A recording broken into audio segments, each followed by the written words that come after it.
With a plentiful amount of options to choose from for three-row crossovers, the Nissan Pathfinder is a solid but aging choice in this crowded field. It got rid of its truck-based origins in 2013 and followed the automotive trend of car-based SUVs, but since its debut 3 years ago, the competition has increased quite significantly. So, let's go ahead and check out this 2016 Nissan Pathfinder Platinum.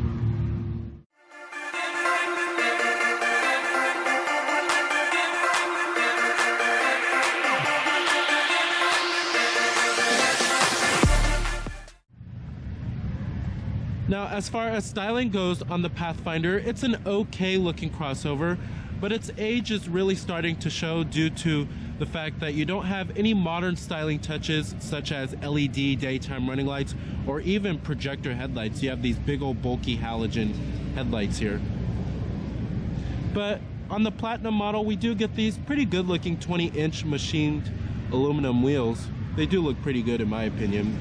And our top of the line Platinum comes with some nice amenities such as ventilated front seats as well as a power adjustable steering wheel. Now here goes the key fob design for the vehicle. It's your typical Nissan intelligent smart key. You have your remote keyless entry, your lock, unlock, then your power tailgate and your panic button.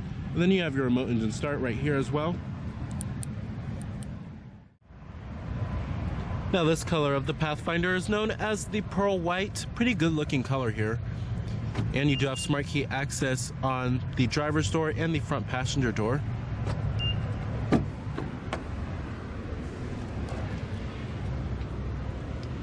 And on the interior, we'll find a charcoal black leather interior. Power driver's seat, of course, and your power recline and power lumbar.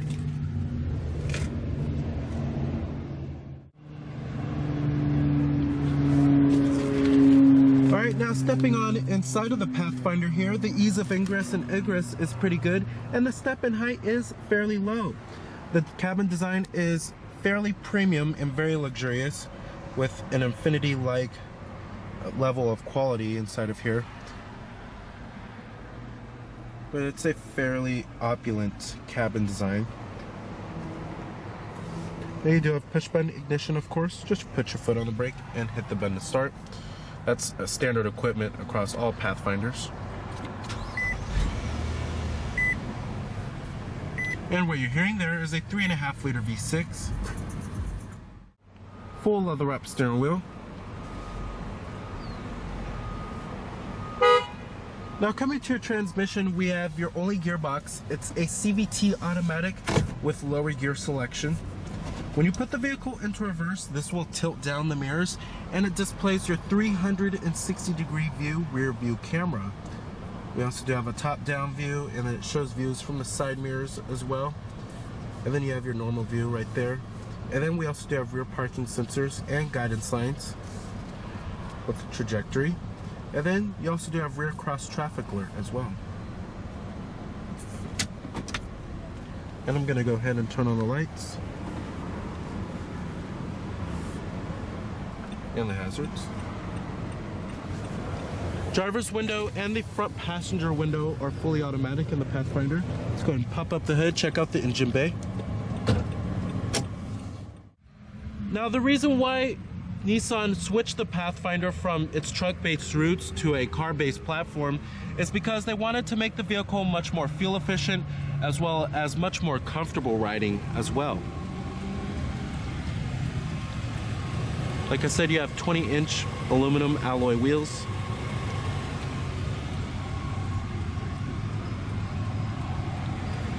Sales have somewhat increased over the past few years for the Pathfinder as well. You also do have halogen headlights and halogen fog lights. And Nissan's traditional trapezoidal front grille.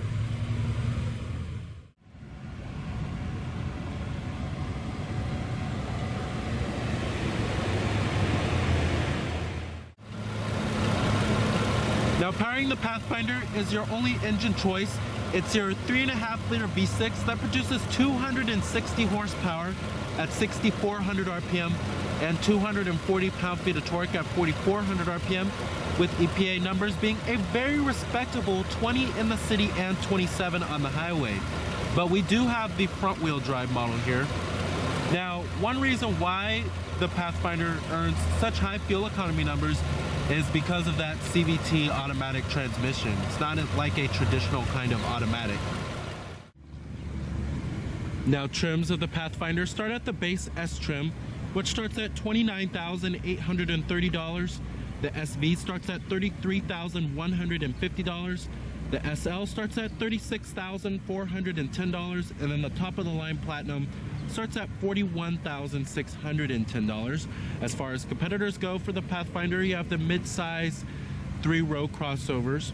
This includes the likes of the Ford Explorer, Toyota Highlander, GMC Acadia, Chevrolet Traverse, Buick Enclave, Honda Pilot. Many competitors in this class. If you are looking for a 3-row crossover with pretty respectable fuel economy, then the Pathfinder should certainly satisfy. Like I said, you do have cameras on the side mirrors right here. Total vehicle price for our particular model is $43,935, including destination charges.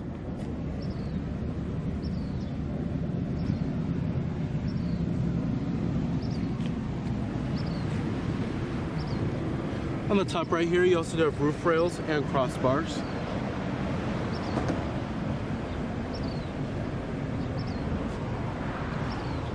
Coming to the rear of the vehicle, you have rear window wiper with a rear window defroster, rear parking sensors, rear reflectors, and a tow hitch.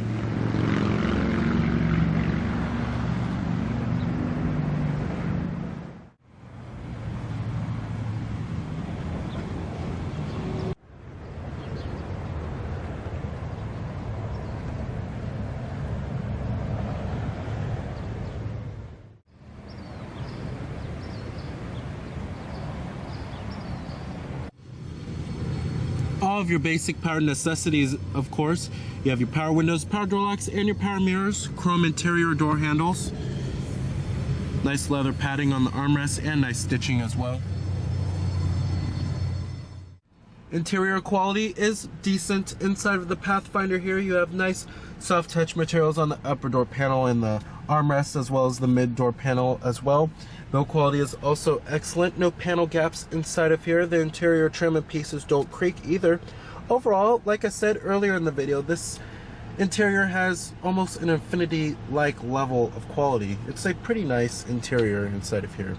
Now, coming to the steering wheel design, this steering wheel you will find on Nissan's and Infiniti's latest products. It's a pretty nice looking steering wheel design. It's pretty bulky feeling too.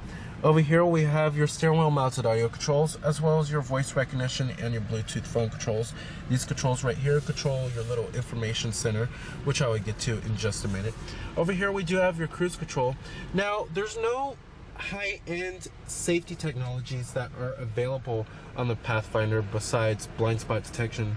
There's no adaptive cruise control or forward collision warning or anything of that nature. Many of its competitors do offer that. Up here we do have your auto-dimming rearview mirror with Garage Home Link. Then you have your sunglass container, map lights, which are LEDs. Then you have your sunroof. We also do have a panoramic sunroof back there, which extends all the way into the third row.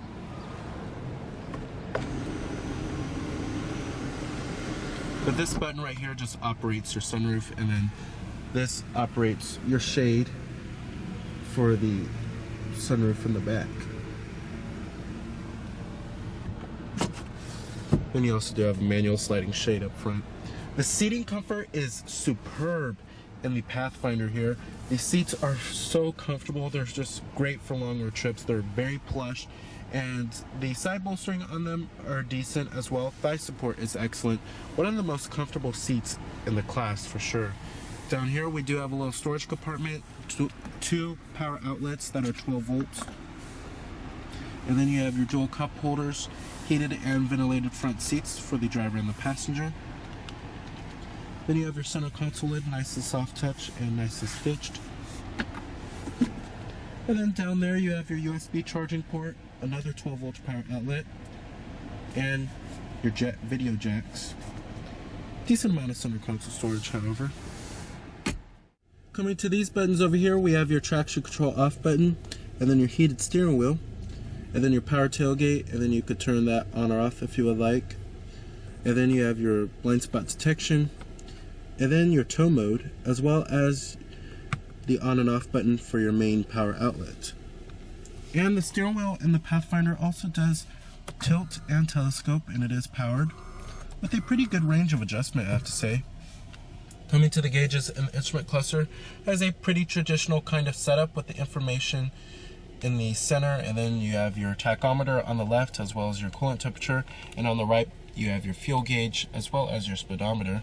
Coming in the center right there, it's all controlled by the buttons on the steering wheel, and it shows you various amounts of vehicle information such as your average fuel economy data, and it also shows you what gear you're in as well as your exterior temperature readout. And then you have your tire pressure monitoring, any warning messages for the vehicle, and then you have your settings from the driver assistance, vehicle settings, main menu selection, the body color, if you want it in brown or blue. Then the maintenance, alarms, language, units, and then the welcome effect on or off, and then you could do a factory reset. Overall, this is a nice little intuitive little information center here with pretty good graphics and rendering. I wish the knobs and the buttons for the climate controls were slightly bigger, but however, it's a very simple and clean looking layout. We do have dual zone automatic climate control. You have your temperatures for the driver and then the front passenger. Then you have your fan speeds and your different modes, which is your different zones, and it shows you up on the touchscreen what mode you're in and what's the temperature. And then you also do have your recycling right here, and then your front window defroster, as well as your rear window defroster too. Overall, pretty intuitive. Alright, now let's get to the head unit and the multimedia interface and everything. Now, one thing I really don't like about this system is that it's pretty dated looking when you compare it to other head units in the business, and it looks like it came straight out of 2009 rather than 2016. However, that does not mean it's not intuitive. It's actually pretty user-friendly. Now, down here we do have your audio controls. This is for your volume, your tune. Then you have your AM, FM, satellite radio. Your different media sources do include your auxiliary input as well as your CD player with your optical disc drive. Then you have your Bluetooth streaming audio. Nothing too out of the ordinary there. Now, coming to the camera, now you can access your camera at any time, which is pretty cool. Your 360-degree view camera. I wish more vehicles would do that, and all you have to do is press on this camera button right here. Coming to destination, you can enter in your destination manually by putting in the street address and everything, and then you could do it by voice if you would like as well. And then this is your dial right here, which is pretty much your main controller for everything. And then you have your guidance settings and then your route settings. The touchscreen is pretty responsive, I have to say. Coming to the map quality, like I said, this head unit looks like it came straight out of 2009, so this map kind of looks like it came out 7 years ago. But it's pretty intuitive, it does what it needs to do, and it does show live traffic and all that good stuff. And then you could change the brightness of the touchscreen if you would like. Coming to status, it shows you your climate control, and then what media source you're using as well. Shows you your average fuel economy, your distance till empty. This is kind of like your home screen. It shows you pretty much everything in one little screen. Then you have your info,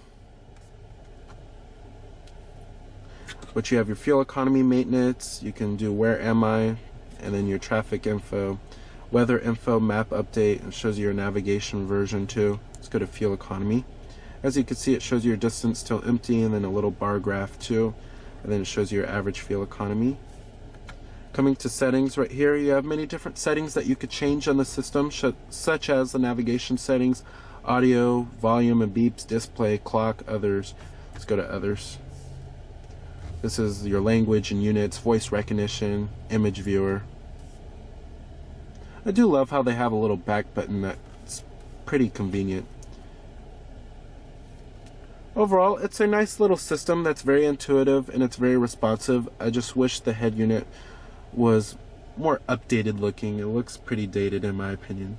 Now, driving the Pathfinder here, the best part about driving this vehicle is probably its very smooth and buttery-like ride quality, as well as its good fuel economy too. It's a very practical kind of crossover. There are other mid-size 3-row SUVs that are better to drive and that do handle a little bit better. The steering feels kind of numb behind the wheel. You can feel for where this vehicle is trying to go. However, there certainly are other crossovers that are more engaging to drive. Like I said, this crossover is geared more towards fuel economy and a comfortable ride quality and an easy to live with kind of nature. Now, the 3.5 liter V6 certainly provides enough power for the vehicle. However, there's no optional powertrain available. Some other crossovers do offer optional powertrains like the Ford Explorer. The CVT automatic transmission is one main reason why the Pathfinder earns pretty good fuel economy numbers.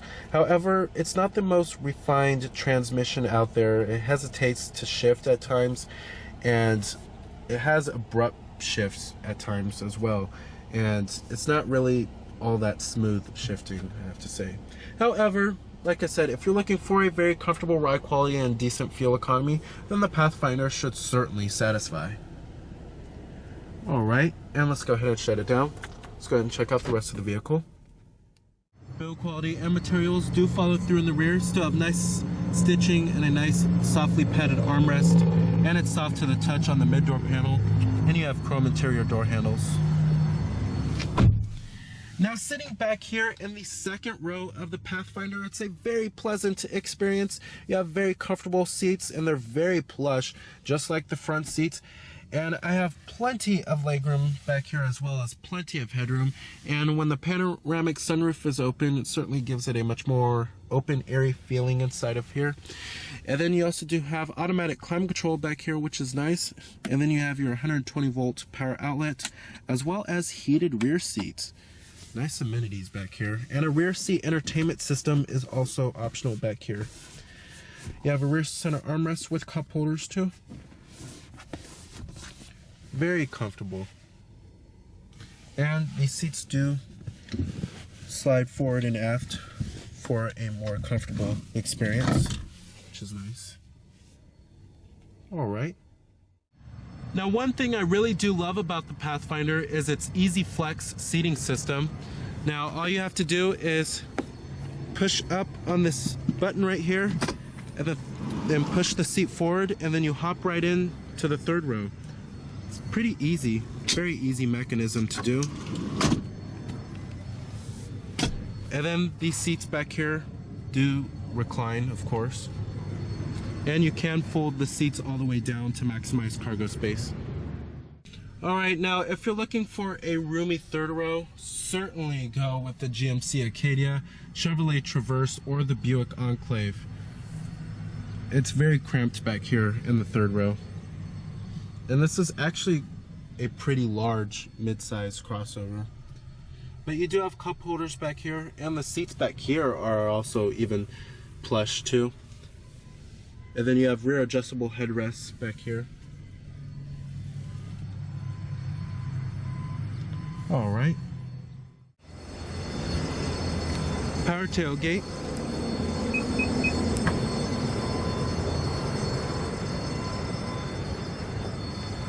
Now, another key area where the Pathfinder falls short is its cargo space, especially behind the third row seats.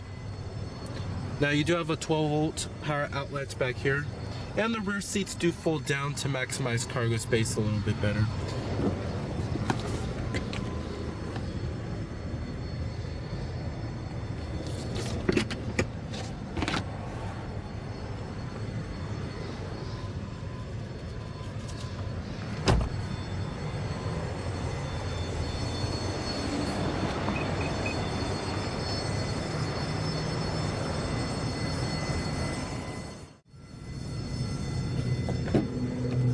third passenger seat with power recline.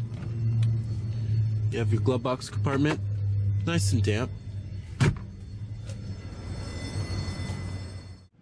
So the 2016 Nissan Pathfinder is a competent mid-size 3-row crossover SUV.